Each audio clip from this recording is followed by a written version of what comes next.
예, 목요일 묵상의 시간입니다.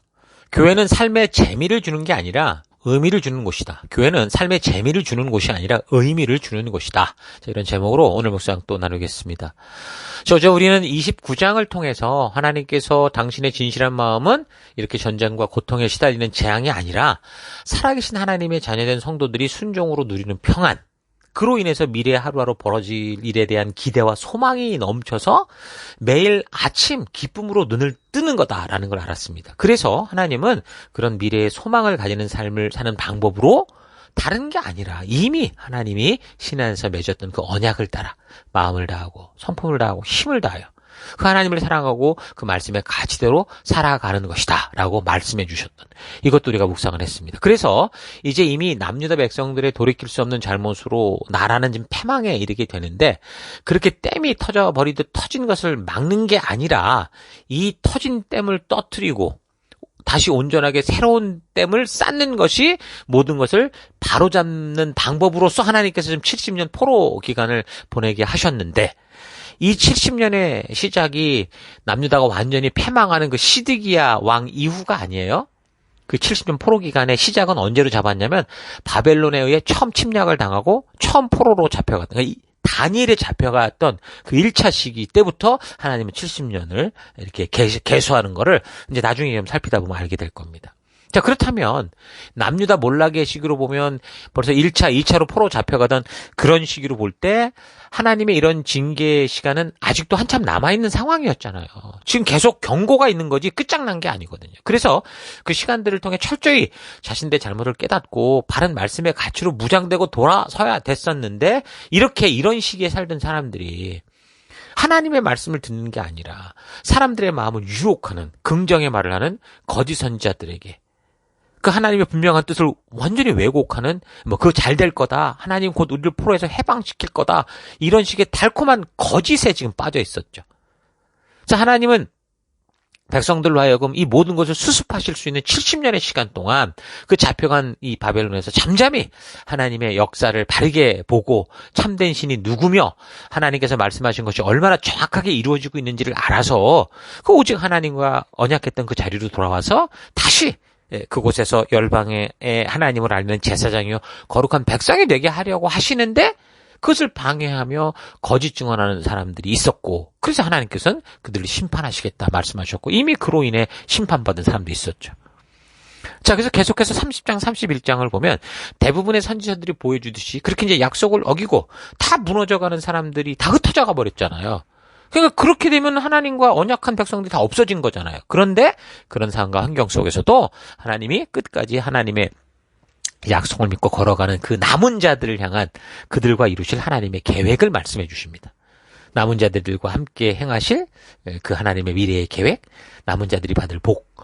지금 너희가 포로로 잡혀 있지만 70년 후에는 이러할 거다. 너희가 더 나아가서 이제 이런 꿈과 이런 계획을 내가 갖고 있다는 걸 알게 될 거야 라고 말씀하시죠. 그래서 이제 31장 31절, 저는 이걸 외울 때 3.1절, 우리나라도 3.1절 독립운동을 했던 것처럼 3.1절 그리고 31절, 31장 31절, 3.1절 두 번이라고 생각하면 더 좋겠죠. 어쨌든 여기서 새 언약에 대해 말씀이 나와요. 이제 남유다마저 시내산 약속을 지키지 않고 언약의 나라가 모두 결국 파멸되고 없어지지만, 그래서 이 언약이 그런 무용지물이 되는 게 아니라 이제는 하나님과 사람 사이에 왕이나 제사장 같은 존재가 끼지 않고 오히려 사람들 스스로 직접 하나님의 뜻을 지켜갈 수 있는 그 길을 열어주시죠. 그러니까 하나님과 사람 사이에 많은 중보자가 아니라 오직 한 분 예수님이 우리의 중보자가 되심으로 그 예수님의 중보자 되심을 믿는 누구라도 각자 살아가는 시대, 나라, 역사를 불문하고 하나님의 백성답게, 하나님 나라 백성답게 살 수 있는 완전한 길을 열어주시는 거죠. 자, 그래서 31장 31절부터 나 여호와가 말하노라. 보라, 날이 이르리니 내가 이스라엘 집과 유다 집에 새 언약을 세우리라. 나 여호와가 말하노라. 이 언약은 내가 그들의 열조의 손을 잡고 애굽 땅에서 인도하여 내던 날에 세운 것과 같이 아니할 거다. 그 뭐였어요? 제사장, 레위지파 이런 사람들을 통해 하나님의 뜻이 전달될 수 있게 했잖아요. 내가 그들의 남편이 되었어도 그들이 내 언약을 파하였습니다. 사실 그랬죠. 레위지파 같은 경우는 그 민족들과 같이 살았잖아요. 그 족속들과 다 같이. 근데도 그 언약이 다 파괴된 거죠. 그래서 33절 나 여호와가 말하노라. 그러나 그날 후에 내가 이스라엘 집에 세울 언약은 이러하니 곧 내가 나의 법을 그들의 속에 두며 그 마음에 기록하여 나는 그들의 하나님이 되고 그들은 내 백성이 될 것이라. 자, 이 새 언약이 알게 하는 건 뭐냐? 첫째, 하나님이 주도적으로 하겠다라는 거예요. 둘째, 이전에는 남편과 아내의 관계처럼 법적으로 서로가 약속을 신실하게 지켜야만 하는 시. 그러니까 이 레위 지파 제사장들이 껴서 왕이나 이런 사람들이 껴서 뭐 해야 될 필요가 있었다고 한다면 이제는 뭐라는 거예요? 각 사람이 직접 하나님과 연결되는 그 스스로가 제사장으로 하나님께 나오는 그런 관계를 만들겠다는 거죠. 자, 그러니까 하나님의 백성들과 맺은 시내산 언약이 없어지는 게 아니라는 거예요. 이 언약을 이루어가는 방법에 있어서 인간의 중보자가 아니라 각 사람 스스로 이 약속을 온전히 지켜갈 수 있게 하기 위해서 하나님께서 직접 중보자가 되시겠다. 동행자가 되시겠다. 이 약속인 거죠. 이런 놀라운 약속을 BC 지금 598년이거든요. 이 약속이 지금 예레미야를 통해 선포되는 게. 근데 이렇게 언약해 주신 말씀이 역사를 보면 이때로부터 600년 뒤 이 약속이 너무 분명하게 확실하게 성취되죠. 그게 뭡니까? 그게 바로 이 땅에 임마누엘의 주 되신 예수님이 오시는 거였어요. 영원한 죄의 대속물로 죽게 하시고 또 부활케 하셔서 이 사실을 믿는 자마다 하나님과 온전한 관계로 나아갈 수 있는 그 레위기의 첫 부분 제사의 그 문제들을 온전하게 해결하는 그 길을 열어주셨죠. 그리고 어떻게 하셨어요?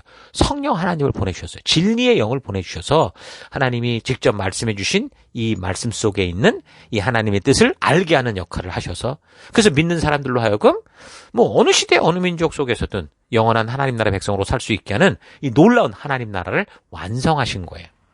그래서 하나님이 이 약속을 완벽하게 성취하신 거죠.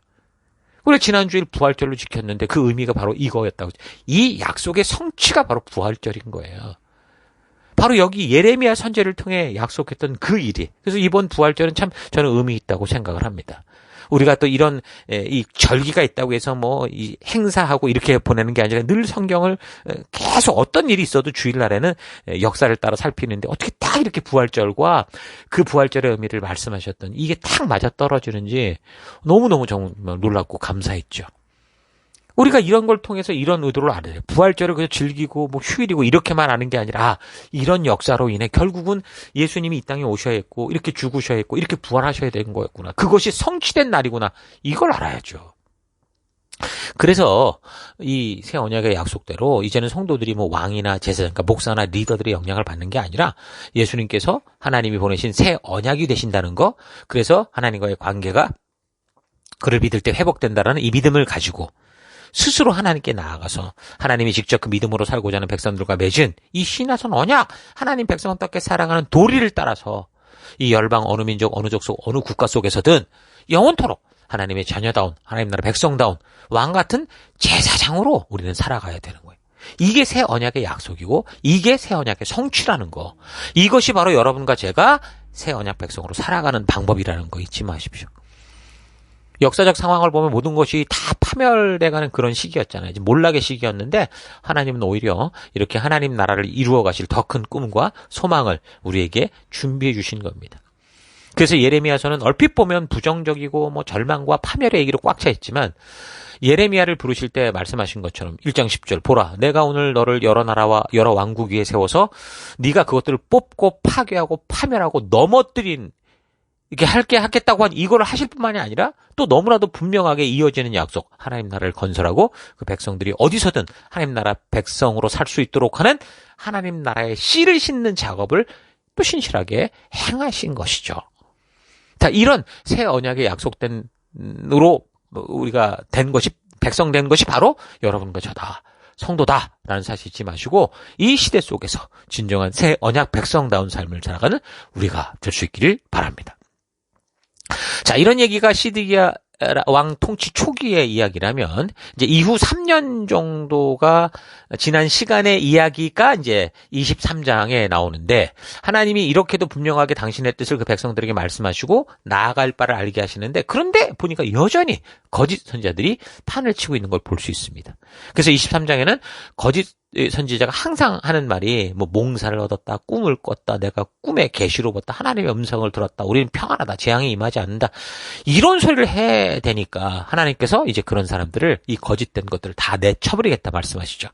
23장 21절 이 선지자들은 내가 보내지 아니하였어도 다른 박질하며 내가 그들에게 이르지 아니하였어도 예언하였은즉 그들이 만일 나의 회의에 참여하였더라면 내 백성에게 내 말을 들려서 그들을 악한 길과 악한 악에서 돌이키게 했을 거다.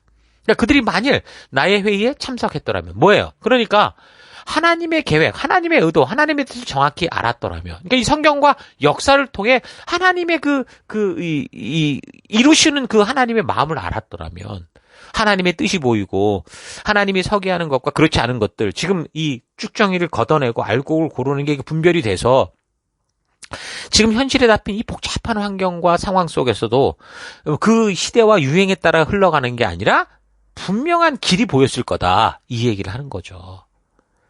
여러분, 꿈이나 이상한 느낌보다 더 중요한 건 맑은 정신으로 하나님이 이루어 오신 역사, 이 하나님의 말씀을 보는 거예요. 성경 말씀을 통해 하나님의 뜻을 다르게 알지도 않고 자기 꿈이나 뭐 뭔가를 들었다고 하면서 그것이 마치 하나님의 말씀인 것처럼 하나님이 자기에게 말씀하셨다고 하는 이런 소리 절대 듣지면 안 돼요. 지금도 2단, 3단 다 보세요. 다 보면은 성경을 믿는다고 하면서도 이런 헛소리를 만들어 놓은 책이 또 따로 있어요. 그걸 더 성경보다 소중하게 보는, 그게 전부 2단, 3단이라고요. 하나님의 뜻을 모르면서도 자기에게 하나님께서 말씀하셨다, 무슨 음성이 들렸다, 뭐 이래 가면서 이거 되게 위험한 겁니다. 하나님의 뜻을 알기 위해서는 다른 게 없어요. 성경을 처음부터 끝까지, 창조로부터 계시록 마지막까지 그 역사의 흐름을 통해 알아야 되는데, 그런 하나님의 뜻이 담긴 이 성경과 역사는 읽지도 않고 덮어버리고, 눈 감으면 무슨 하나님의 뜻이 들린다, 자면 꿈이 꿔진다, 이거 참 위험한 일입니다. 눈을 감고 마음을 비우고 귀를 기울여 뭔가가 들리고 느끼는 거를 통해서 하나님의 뜻을 찾는 일은요, 이거 누가 제일 좋아하냐? 사탄이 제일 좋아해요. 왜냐면 그런 그 사람들의 마음에 장난치기가 딱 좋은, 거짓말이 딱 먹히는 그런 상황이거든요. 그러니까 성경과 역사를 통해서 이 하나님의 진심이 뭐라는 걸 확실하게 알면, 생각해 보세요. 우리가 어떤 상황과 환경을 만나도 우리가 해야 될 것과 하지 말아야 할 것, 나아갈 바와 그러지 말아야 되는 거 분명히 알 수 있어요. 그러니까 말씀의 가치관이 성도의 나침판이 되는 거죠. 여러분, 바다에 나갈 때 나침판을 가지고 나가야 되듯이 우리가 신앙의 항해를 떠날 때 성경과 역사를 통해 심어진 말씀의 가치관, 성도의 나침판을 가지고 나가야 되는 거예요. 자꾸 뭐 눈 감고 마음 비워서 가만히 있으니까 뭐가 들리냐, 뭐가 보이냐, 이거 사탄이 장난하기 좋은 그런 짓거리 하지 말고 하나님의 말씀, 성경과 역사를 통해 알게 된 하나님의 진심만을 말하고 전하는 우리가 되기를 바랍니다. 하나님께서도 예레미야를 통해 그렇게 말씀하시는 거예요. 그래서 하나님이 이 점에 대해서 분명히 말씀하시는데 23장 28절 여호와의 말씀이니라 꿈을 꾼 선지자는 꿈을 말할 것이요 내 말을 받은 자는 성실함으로 내 말을 말할 것이다. 자, 그러니까 뭐냐면 딴소리 헛소리 하는 말에 유혹되지 말고 오직 하나님이 이미 말씀해 주신 이 하나님의 뜻을 전하는 게 성도다라는 거예요. 이 구절을 좀 더 이해하기 위해서 현대어 성경으로 이걸 보면 뭐라고 얘기를 하냐면, 꿈을 꾼 예언자는 자기의 꿈 이야기만을 퍼뜨리며 다닌다고 해도 내 말을 들은 예언자는 충실히 내 말을 전해라. 사람이란 어떤 경우에서든 알곡과 쭉정이를 구분할 수 있야 된다. 사람이 성도겠죠. 성도란 어떤 경우에서든 정말 하나님의 말씀과 아닌 걸 구분할 수 있어야 된다는 거예요. 그러니까 꿈을 통해 뭘 보았다고 하는 예언자라는 사람들이 자기 꿈이 어땠어, 내가 이런 환상을 봐서 뭐라고 말씀하셨어, 그게 사탄에게 들렸던 어쨌든 떠들고 다닌다고 하더라도 걔네는 그렇게 사는 게 인생이니 두고 내 말을 들은 예언자, 성도, 하나님의 진심을 아는 너희는 충실히 이 성경과 역사를 통해 본 나의 온전한 의도와 이 말씀, 이 말을 전해라는 거죠. 그래서 우리 자녀들에게 교육해라, 가르쳐라 말씀하는 거 아닙니까? 꿈이 어쩌고 저쩌고 하는 사람들의 말 들으면 아주 그럴듯해 보여요. 뭐 천국 갔다 왔다, 지옥 갔다 왔다, 뭐가 보였다, 뭐 어쨌다 저쨌다. 근데 그런 게 지금 여기 그건 쭉정이 같다는 거예요. 그 쭉정이 같은데 그런 쭉정이가 어찌 알곡과 같겠냐. 꿈이라고 말하면서 헛짓거리 하는 게 어떻게 하나님이 분명히 기록하고 말씀하신 이 말씀과 같겠냐. 그렇게 말씀하시죠.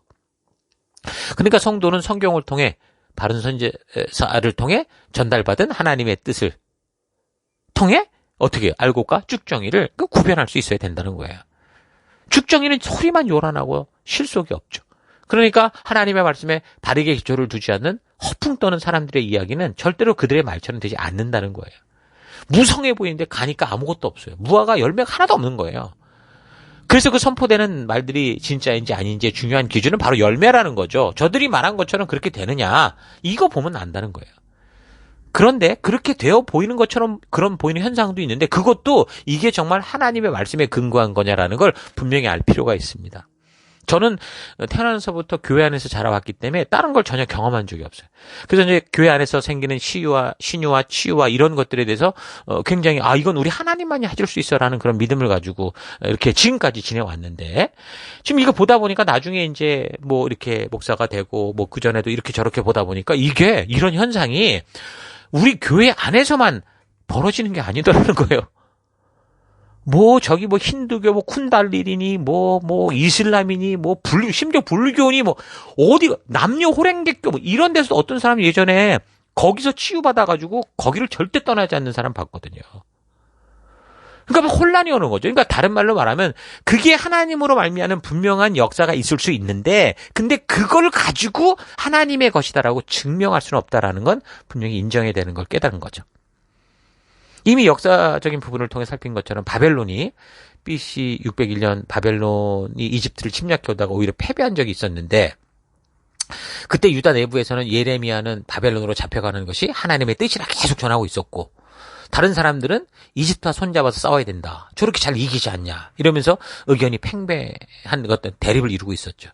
그런 와중에 바벨론이 이집트를 치러 가니까 야, 예레미야 말이 맞는 것 같다. 이랬다가 근데 그 전쟁에서 바벨론이 졌잖아요. 그러니까 사람들의 생각이 겉봐라. 바벨론이 아니라 이집트가 이긴다 그러면서 얼핏 보기에 마치 예레미야의 선포가 예언이 하나님 말씀이 틀린 것처럼 보였던 거예요.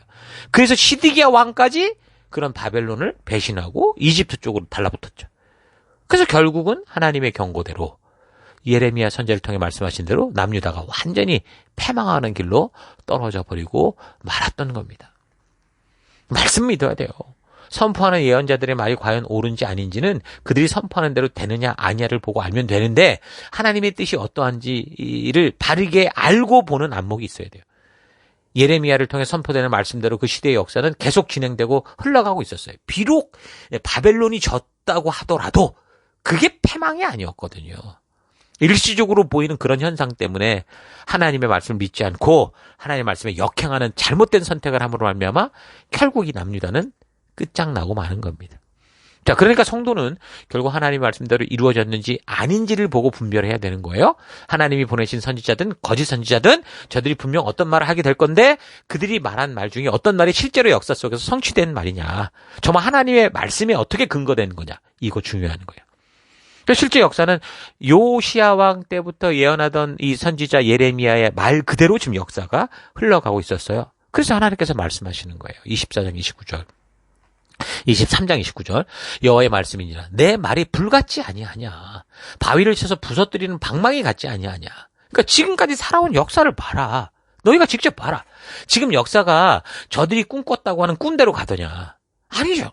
하나님 말씀대로 하나님 말씀하신 대로 선지자를 통해 말씀하신 대로 지금 가고 있지 않냐. 거짓 선지자들이 하나님의 이름을 빙자하여 던지는 그 긍정의 말 락관론대로 세상이 흘러가지 않고 하나님께서 선지자를 통해 말씀하신 그 말씀대로 역사가 이루어져가는 이 진짜 이 역사를 보고 좀 제대로 좀 알아라. 그렇게 말씀하시는 거예요. 그래서 하나님의 음성을 듣었다고 하며 떠드는 그런 사람들에게 이렇게 말씀하시는 거예요. 23장 30절. 여호와의 말씀이라. 그러므로 보라. 서로 내 말을 도둑질하는 선지자들을 내가 치리라. 그러니까 하나님께서 역사를 이루어 가시는 과정에서 벌어지는 이런 일들을 이용해서 백성들의 마음, 왕의 마음을 혼란케 하는 거짓하는 이 거짓 예언자들, 거짓 선지자들, 달콤한 믿음의 말, 긍정의 말만 던진 이런 사람들을 다 내쳐버리겠다 말씀하시는 거예요. 여러분 전에 말한 것처럼 꿈이라는 게 성경이 완성되기 전에는 하나님께서 주시는 계시적인 방법이긴 했어요. 그런데 지금 하나님의 뜻대로 성경이 완성된 시대에는요, 겨우 꿈이나 꿔가지고 하나님의 뜻이 계시됐다 알게 하는 그런 시대 아니라는 거죠. 혹시 뭐 무지막지하고 글도 모르고 그러면 뭐 그런 일을 사용해야 될 수도 있겠지만 건강하고 바른 성도라면 무슨 꿈 같은 소리 하지 말고 맑은 정신으로 하나님의 역사가 담긴 말씀을 보는 그런 겸손한 자세가 필요합니다. 글을 모르는 사람들에게는 그렇다고 해서 뭐 귀가 막히고 뭐 이해를 못하는 건 아니니까 차분히 설명하고 차분히 복음을 전해서 알게 하는 게 필요한 거죠. 여러분, 그래서 꿈이니 예언이니 누가 신통하다니 이런 소리 듣지 마시고 오직 하나님의 말씀 속에, 하나님이 하신 그 역사 속에 깊이 들어가서 그 말씀대로 행하여 나가는 우리가 되기를 바랍니다. 자, 오늘 하루 나는 지금 눈에 보이는 현상과 상황만 가지고 하나님 앞에서 아우성치고 있는지, 아니면 지금 내 눈에 보이는 현상과 상황이 어떠하든지 하나님의 약속을 믿고 나아가는지 깊이 되새겨보기 바랍니다. 우리의 필요를 하나님 아버지께서 아신다고 하시는데 왜 그렇게 마음속에서는 폭풍이 치고 잔잔하지 못하고 그 하나님 앞에서 아우성치고 있는가 좀 잘 되돌아보기를 바라요. 끝을 보고 달려가는 우리가 됐으면 좋겠습니다. 하나님의 약속을 믿고 달려가는 우리가 되십시다. 그러면 지금의 현상에 속지 않을 수 있어요. 그러면 교회 안에서 또는 전도의 상황에서 두려워하지 않고 하나님의 진실만을 전할 수 있습니다. 늘 말하지만 지금 교회에 처음 오는 사람들에게 뭘 전할 수 있을까요? 교회는 사람을 붙들어 놓는 게 아니고요. 하나님의 진심을 전하는 곳이어야 됩니다. 하나님의 진심을 전하지 않고 사람을 붙들려고 하면 당연히 교회는 저들에게 만족과 재미를 줄 수 있는 엔터테인먼트 회사와 같이 될 수밖에 없어요. 자, 그렇게 되면 교회는 영혼의 진정한 존재의 의미를 주는 게 아니라 그저 육신의 재미만 주는 곳이 되겠죠. 예수님의 피로 산 귀한 생명들이 성령 하나님의 역사로 교회의 문을 열고 들어와 말씀을 듣는 강단에까지, 그 앞에까지 나와 있는데 그 강단에서 하나님의 진심, 하나님의 역사하심, 하나님이 피를 토하며 전하라 하신 것을 선포하지 않고 그렇게 들어온 사람들의 귀를 즐겁게 하고 마음을 불편하게 하지 않는 말만 하려고 한다면 도대체 어떻게 하겠다는 겁니까? 세상에 있어서 하나님의 진심을 듣지 못하는 게 아니라 교회 예배에 앉아서도 하나님의 진심을 듣지 못한다면 이게 도대체 얼마나 무서운 죄악이겠냐고요. 그렇게 교회에 나온 지 4, 50년이 돼도 하나님의 진심을 모르고 그저 종교생활만 익숙해져 버려서 하나님의 뜻과 전혀 다르게 살아가면서도 아멘 할렐루야만 외치고 뭐 교회 건물 짓고 뭔가 봉사 열심히 하고 종교생활 열심히 하고 그렇게 살아가는 것만이 신앙인 것처럼 된다면 도대체 우리가 하나님 앞에서 어떻게 고개를 들 수 있겠습니까? 지금 하나님께서 분노하시며 쳐내버리겠다고 하는 사람들이 바로 그렇게 하나님의 진심을 전하지 않고 듣기 좋은 말만 하는 그런 사람들 아닙니까? 여러분, 그러므로 이런 사실을 잘 깨닫고 오늘 하루 나의 삶이 과연 하나님의 진심을 전하는 삶인지 하나님의 진심을 따라가는 삶인지 잘 분별해서 진정한 믿음의 길을 걸어가는 여러분과 제가 되기를 주 이름으로 축원합니다. 오늘 하루도 힘내십시오. 잠시 기도하겠습니다. 하나님이 전하라 하신 그 핵심이 아니라 듣는 사람 편하고 말하는 사람 편한 식으로 하나님의 뜻을 가감하거나 각색하여 예수님의 피로 사서 보낸 생명들에게 서로 좋은 말을 전하려고 했던 삶들을 회개합니다. 그 귀한 생명들이 교회까지 나와서 강단 앞에 앉았는데 그 강단에서 하나님의 진심이 담긴 성경이 핵심이 되어 그 하나님의 역사를 전하지 않고 듣기 좋고 전하는 자가 전하고 싶은 것만 골라서 먹이면 그런 달콤한 것을 먹는 것에 익숙하게 만든 그런 죄악에 빠질 수 있다는 거 잊지 않고 하나님 그런 잘못된 삶을 살았던 것 회개합니다. 성도는 끝을 보고 가는 존재들이다라는 거 잊지 않기 원합니다. 우리가 가야 하는 그 길의 끝이 어딘지를 알기에 현실에서 벌어지고 있는 현상이나 상황들이 그 목적을 바꾼 일이 없도록 믿음의 길을 걷는 내가 되기를 원합니다. 하나님의 뜻을 바르게 알지 못하면 오늘 벌어지는 현상에 따라 길을 바꾸는 인생이 될 수 있다는 거 잊지 않고 온전히 하나님의 뜻을 찾는 삶, 성경과 역사를 통해 하나님의 진실을 바르게 아는 삶으로 나아가는 내가 되기를 원합니다. 하나님, 우리를 부르신 이 교회, 하나님이 창조하신 이 교회는 재미를 주는 곳이 아니라 우리의 삶의 진정한 의미를 알게 하는 것, 사명을 깨닫게 하는 것이다라는 거 잊지 않고 오늘 하루도 이 거룩한 예배로 모일 때, 교회로 모일 때, 셀로 모일 때 하나님의 진정한 뜻을 따라가는 우리가 될 수 있도록 역사하여 주옵소서. 그 길로 이끄시고 인도하신 하나님 감사드리고 예수님 이름으로 기도했습니다. 아멘.